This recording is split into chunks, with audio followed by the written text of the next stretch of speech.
पण सुरुवातीला पाहणार आहोत आजच्या लक्षवेधी अशा 3 महत्त्वाच्या बातम्या।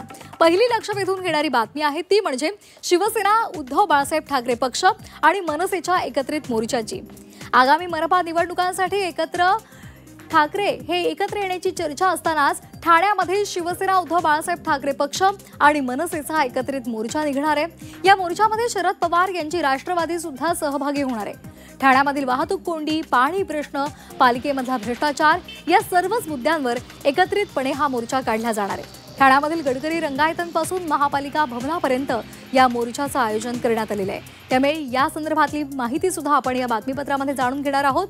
तर दुसरी लक्षवेधी बातमी आहे ती म्हणजे आगामी निवडणुकांच्या पार्श्वभूमीवर राजकीय पक्षांच्या बैठकांसंदर्भातल्या। मनसेनं आज मुंबईमध्ये बैठकीचं आयोजन केलंय। राज ठाकरे यांनी ही बैठक बोलावली आहे। सकाळी 11 वाजता शिवतीर्थवर ही बैठक होणार आहे। तर महाराष्ट्र प्रदेश काँग्रेस कमिटीची आज महत्त्वपूर्ण बैठक होणार आहे। प्रभारी रमेश चेन्नीथल्ला यांच्यासहित प्रदेशाध्यक्ष हर्षवर्धन सपकाळ आणि इतर महत्त्वाचे नेते या बैठकीला उपस्थित राहणार आहेत। मनसेच्या महाविकास आघाडीमधल्या सहभागासंदर्भात या बैठकीमध्ये चर्चा होणार असल्याची शक्यता वर्तवली जाते। तसंच राष्ट्रवादी शरदचंद्र पवार पक्षाची आज मुंबईमध्ये महत्त्वाची बैठक होणार आहे। शरद पवार यांच्या अध्यक्षतेमध्ये ही बैठक पार पडणार आहे। आगामी निवडणुकीच्या रणनीती संदर्भात या बैठकीमध्ये चर्चा होणार आहे।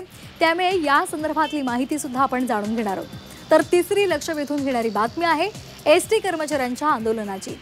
एसटी कर्मचाऱ्यांच्या प्रलंबित थकीत 4000 कोटी रुपयांपेक्षा जास्त रक्कम मिळावी यासाठी महाराष्ट्र एसटी कामगार संयुक्त कृती समितीच्या वतीनं आज आझाद मैदानामध्ये बेमुदत धरणं आंदोलन सुरू होतंय।